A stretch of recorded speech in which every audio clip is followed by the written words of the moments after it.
I to recognize the Chairman of the full committee, Chairman Issa. Thank you, Mr. Chairman, and thank you for holding this important hearing. The gentleman from Nevada and I don't always agree, but every once in a while there's a nuance of agreement from this extreme to that extreme of the dais. And this is one where I think the entire committee is frustrated, and Chairman Lankford's work on this, in addition to ENC, I think really shows how bad things are. And let me just give you two questions, and then we'll go into comments. Dr. Aguilar, let me just ask you, and for the IG, Mr. Ritchie, New York State owes us $15 billion in overpayments.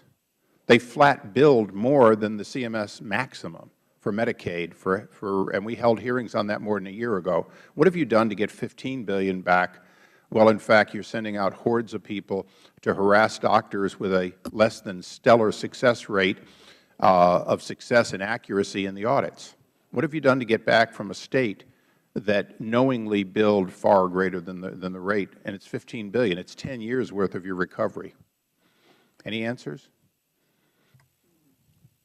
So that is an area that we are looking at now. You're looking at it. $15 billion, and you're looking at it.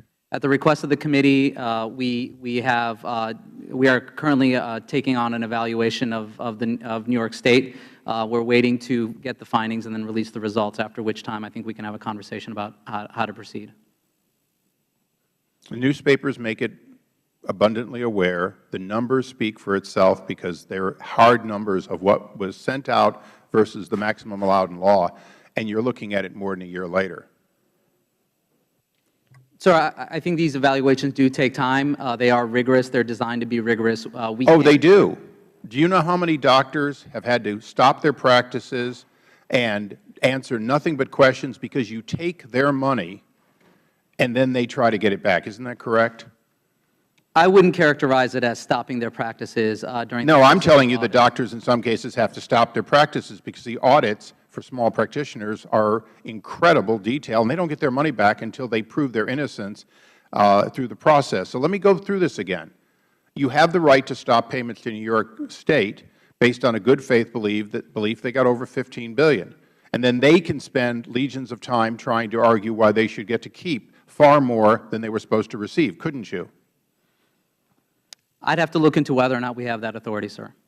Well, why don't you look into it, Doctor? And while you're looking into it, pursuant to congressional action under the Small Business Jobs Act, you owe the ENC, and subsequently we get a copy of it, you owe a report, a second-year report on predictive modeling, don't you?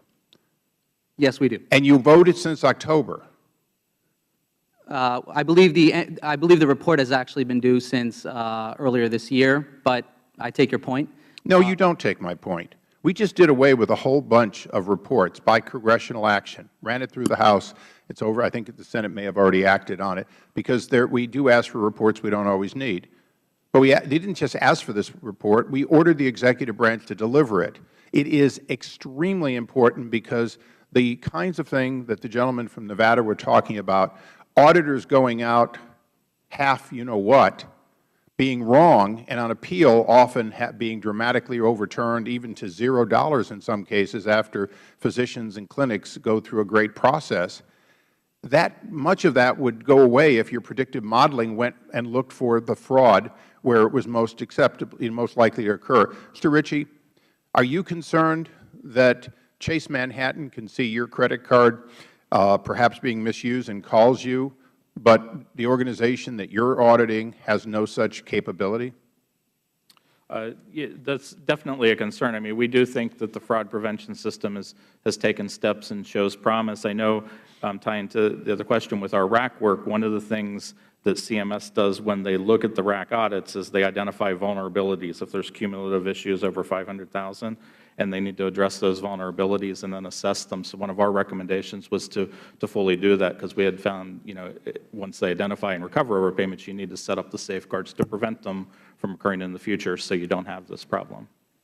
And has the IG looked into the excess payments requested by and given to the State of New York that this committee earlier had, as to whether or not any criminal charges could be brought?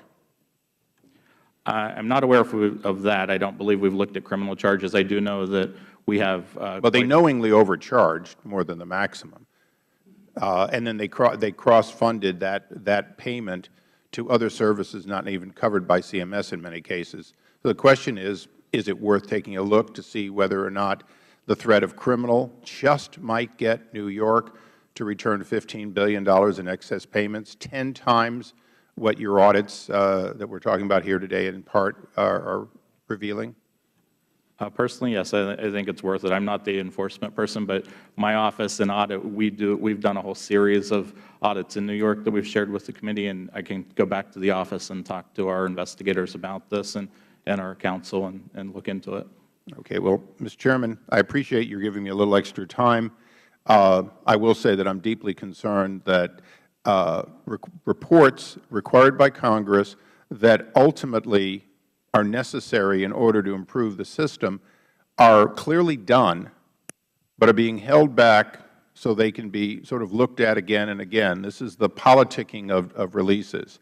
And I would only suggest to the Chairman that we have the authority to compel the work documents if we need to, if that report doesn't come in a timely fashion from here on. And I yield back. Dr. Agarwal, just before I yield, this was a pending question from the Chairman. When will that report come? We know it's months late. When?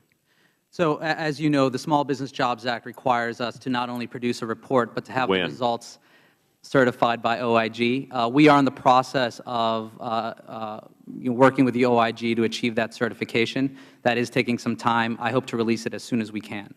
That doesn't answer a when, does it?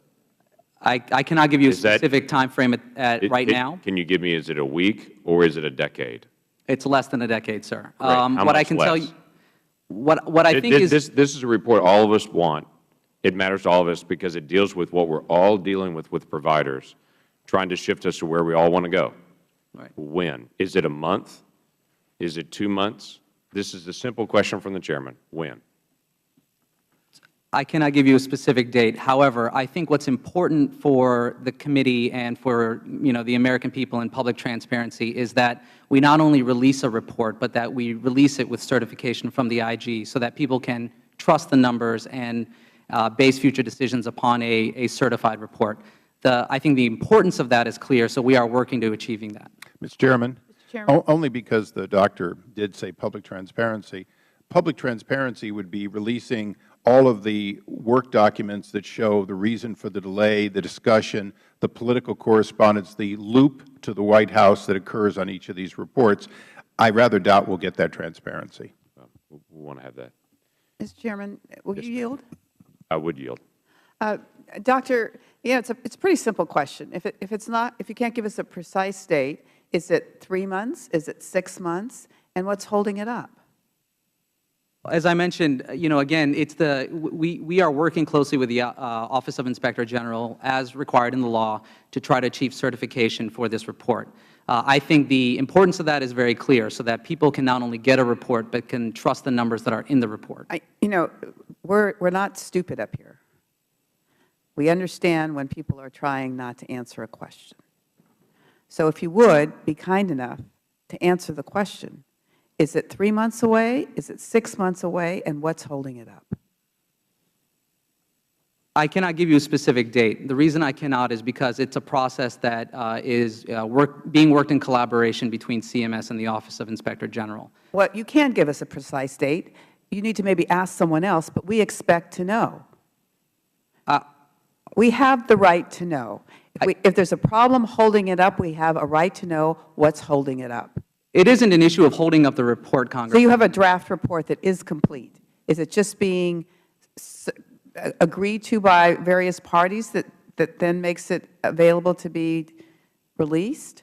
Again, I think our No, just answer that question. Our objective answer the question. We are working with. Is the draft complete? There is a draft report that utilizes a methodology to arrive at savings numbers